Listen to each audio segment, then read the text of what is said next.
नमस्ते। मेरा नाम डॉक्टर अंजलि चरीवाला है और मैं पुणे में एज अ होम्योपैथ कंसल्टेंट काम करती हूँ। वैसे तो मैंने योगा, चक्रास और मेडिटेशन के बारे में मुझे काफी जानकारी थी। पर एक बार मैं एक व्हाट्सएप ग्रुप के संपर्क में आई और यह ग्रुप था योग किंग कॉन्टेस्ट। उसके जो एडमिन थे वो मानस पंडित जी, श्री मानस राजऋषि थी। बाद में मैंने देखा कि जो मेरा नॉलेज है वो मुझे बढ़ाना चाहिए। तो अपने नॉलेज के लिए और अपनी आध्यात्मिक उन्नति के लिए मैंने उनके पास अपना चक्रास का कोर्स किया। वैसे तो पंडित मानस भाई राज ऋषि काफी कोर्स चलाते हैं, जैसे कि मेडिटेशन टीचर कोर्स और सेवन चक्रास वगैरह। मैंने उनके पास सेवन चक्र एनालिसिस और बैलेंसिंग का कोर्स किया है।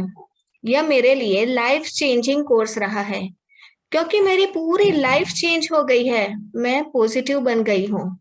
चाहे मेरे आसपास कितने ही अप डाउन आए या मेरी कितने सारी मुसीबतें मेरे सामने आए, मैं हमेशा शांत रहती हूँ। मैं सुबह में जल्दी उठ जाती हूँ और मेरे जो कार्य है जैसे योग क्रिया प्राणायाम वगैरह मैं जल्दी निपटा के अपना काम चालू कर देती हूँ। ये सारे काम मैं बहुत उत्साह और आत्मविश्वास के साथ करती हूँ। अभी हम यह देख रहे हैं कि काफी लोग अपने निजी जीवन में उतार और चढ़ाव की वजह से फ्रस्ट्रेशन, टेंशन तुरंत ही ले लेते हैं। घर का टेंशन होता है, किसी को बच्चों का टेंशन होता है, जिसकी वजह से सबका माइंड चेंज हो गया है। ज्यादा लोग नेगेटिव की तरफ चले जाते हैं। अगर मनुष्य का यह विकार छूट जाए तो उसके जीवन में पॉजिटिव आ जाएगी। उसके सारे चक्र संतुलन में काम करें तो वह आध्यात्मिक जीवन में भी आगे बढ़ सकता है, क्योंकि मनुष्य का जीवन सुख भोगने के लिए ही तो हुआ है। और अगर मनुष्य एक ही जीवन उसको मिलता है और वह 100% जिए तो उससे अपने सारे कष्ट दूर हो जाएंगे। इसीलिए चक्र संतुलन करना बहुत ही आवश्यक है। दूसरी बात यह है कि गलत खान-पान की वजह से भी कई बार हमें रोगों का शिकार होना पड़ता है। एसिडिटी, गैस, पेप्टिक अल्सर इत्यादि डिजीज और हमारे स्पाइसी फूड और ऑयली फूड से ही तो आते हैं। जब हमारा पेट खराब तो हमारा मन खराब रहता है। हमारी लाइफस्टाइल गलत रहती है तो उसकी वजह से हमारे सारे चक्र डिस्टर्ब हो जाते हैं और व्यक्ति भी मानसिक रूप से डिस्टर्ब हो जाता है। चक्र संतुलन की सही पद्धति क्या है?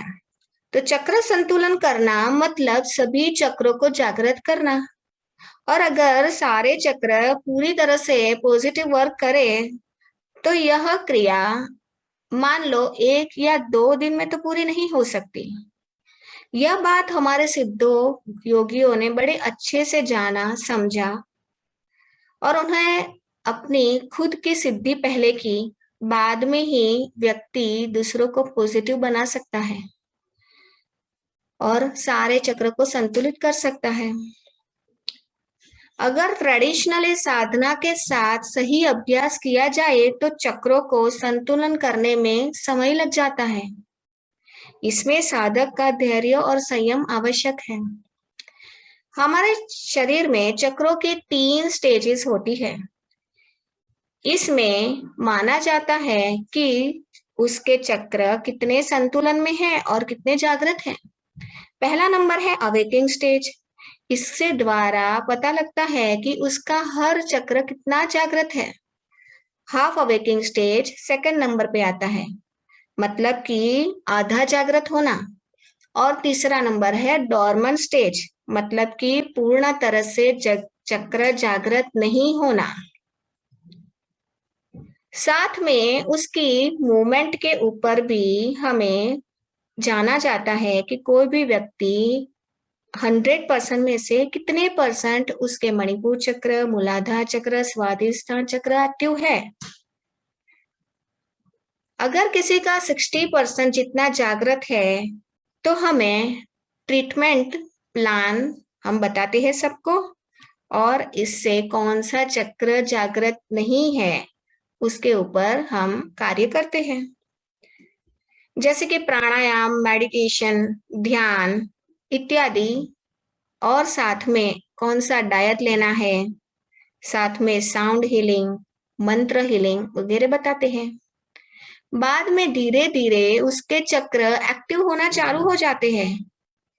जब सभी चक्र एक्टिव हो जाए तो व्यक्ति की सुषुम्ना नाड़ी खुल जाती है और व्यक्ति सही मायने में अपनी आंतरिक दुनिया में प्रवेश कर जाता है।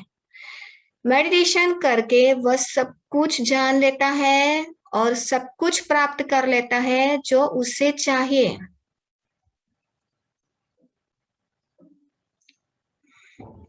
मैं एक बात आपको बताना चाहती हूँ कि चक्रों के नाम से अभी प्रेजेंट सिचुएशन में काफी फॉरेन कंपनी पैसे कमाने के चक्कर में चक्रों को ऐसा बताते हैं कि हम 1 या 2 घंटे में आपके चक्र जागृत कर देंगे। बट ये बात गलत है, क्योंकि सिर्फ भारत में ही सिद्ध महात्मा, महान योगियों हो चुके हैं और उन्होंने अपने आध्यात्मिकता का ज्ञान अपने शिष्यों में बांट दिया है। तभी तो भारत योग सिद्धि में सर्वश्रेष्ठ और सर्वोत्तम है। चलिए अभी बात करते हैं किसी एक चक्र के आधार पर उसके संतुलन की विधि को समझना। मान ले हम लोग मणिपुर चक्र ले लेते हैं। मणिपुर चक्र नाभि के 4 अंगुल ऊपर है। अगर यह चक्र अच्छे से संतुलन में नहीं है तो व्यक्ति को pancreas, gall bladder, liver, middle back pain के प्रॉब्लम चालू हो जाएंगे। उसको बीपी, डायबिटीज, गॉल स्टोन जैसे डिजीज आ जाएंगे, क्योंकि यह चक्र यह सारे ऑर्गन को एक्टिव रखने का काम करता है। अगर हमारे शरीर में धैर्य शक्ति, पेशेंस नहीं है तो और हमें बहुत क्रोध आता है तो भी यह चक्र इनएक्टिव हो जाता है।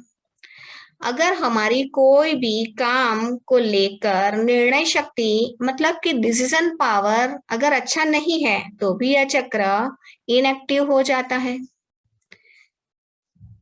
अभी उसके संतुलन के लिए क्या करना चाहिए? तो जैसे योगासन में सूर्य नमस्कार, भुजंगासन, मांजरी आसन, मंडूकासन, सेतु बंधासन वगैरह करना है। मुद्रा में अग्नि मुद्रा, सितली मुद्रा, भस्त्रिका प्राणायाम, अनुलोम विलोम वगैरह कर सकते हैं। आप बीज मंत्र रम का मानसिक जाप भी कर सकते हैं।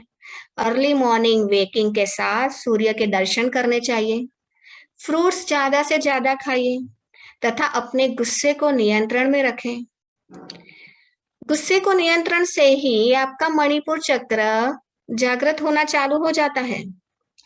धैर्य का पालन करें and please drink suncharge yellow water, इससे भी लाभ होगा आपको।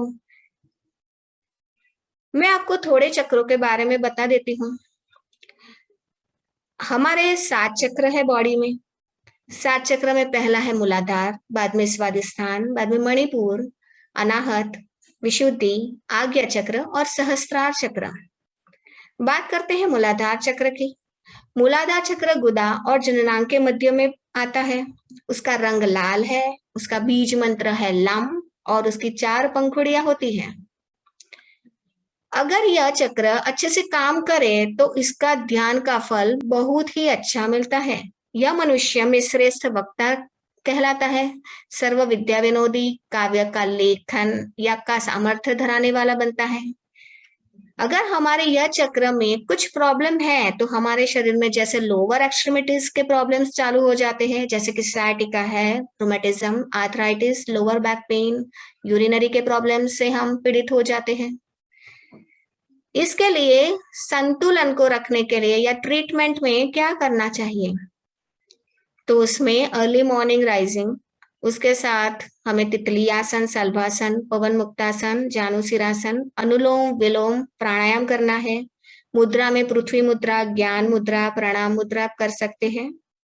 साथ में आप अंकुरित जैसे स्प्राउट्स अच्छे से खा सकते हैं, इससे भी आपका चक्र एक्टिव होना चालू हो जाएगा।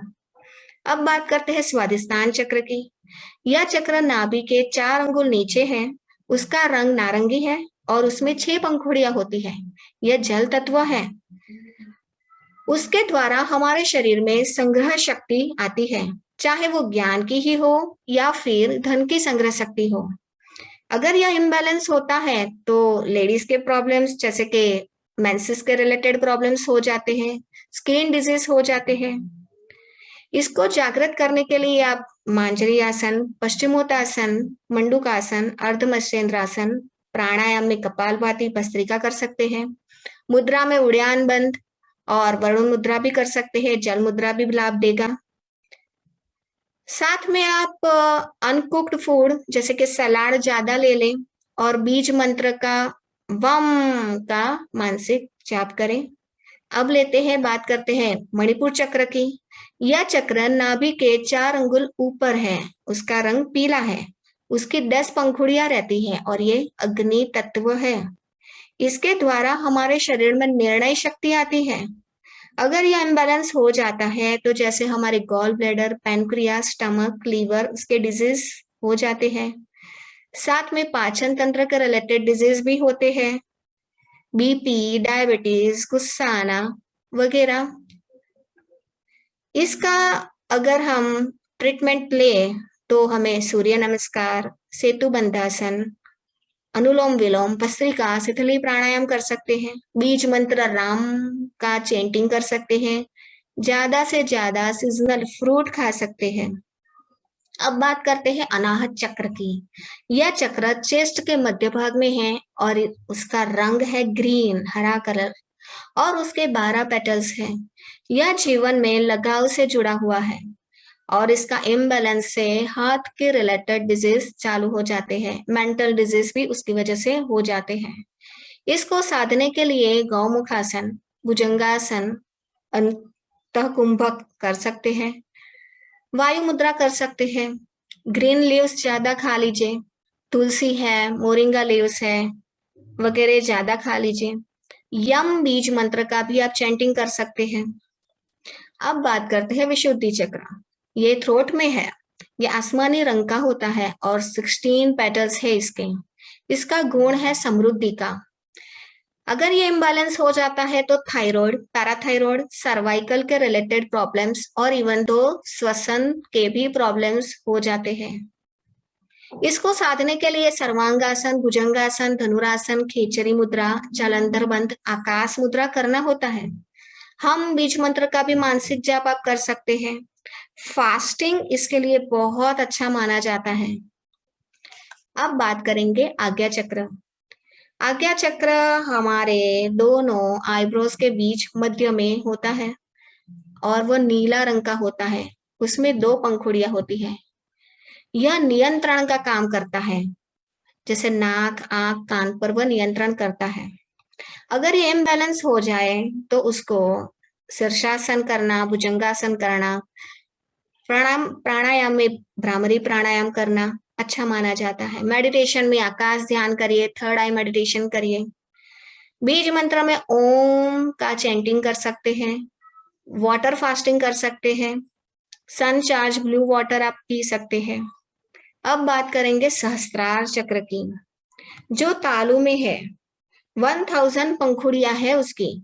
बीज मंत्र है इसका सोहम। खेचरी मुद्रा, शीर्षासन करना अच्छा माना जाता है। अगर आपने एक बार चक्र की ट्रीटमेंट ले ली तो आपको दूसरी और कोई ट्रीटमेंट लेने की जरूरत नहीं है। आपको आपके जो जितने भी दवाई चल रही है वो सारी दवाई की भी जरूरत नहीं पड़ेगी, क्योंकि अगर सातों 7 चक्र हमारे संतुलन में आ गए तो हमारा मन शांत हो जाएगा, हमारी सारी दवाइयां छूट जाएगी, हमारे ऑरा बढ़ जाएंगे, हम आध्यात्मिक मार्ग में आगे बढ़ना चालू हो जाएंगे। इसलिए है तो चक्र को जागृत करना, उसको समझना, उसको जानना बहुत आवश्यक है। चक्रों की काउंसलिंग के लिए और इवन संतुलन के लिए आप मुझे भी कॉल्स कर सकते हैं। मेरा मोबाइल नंबर है 9146330821। आप मेरे गुरु पंडित श्री मानस भाई राज ऋषि से भी कांटेक्ट कर सकते हैं। उनका नंबर है 9714733653। आप यह पूरा कोर्स ऑनलाइन घर बैठे भी कर सकते हैं। आपने ये मेरा वीडियो देखा, इसीलिए मैं आपका बहुत-बहुत आभार मानती हूँ, क्योंकि यह चक्र के बारे में जानने की जो आपने उत्सुकता दिखाई है, उसके लिए आपको बहुत-बहुत धन्यवाद। लेकिन मेरी सभी से रिक्वेस्ट है कि आप इस उत्सुकता को आगे बढ़ाइए और अपने चक्रों को जागरण के लिए आज से ही कार्यरत हो जाइए।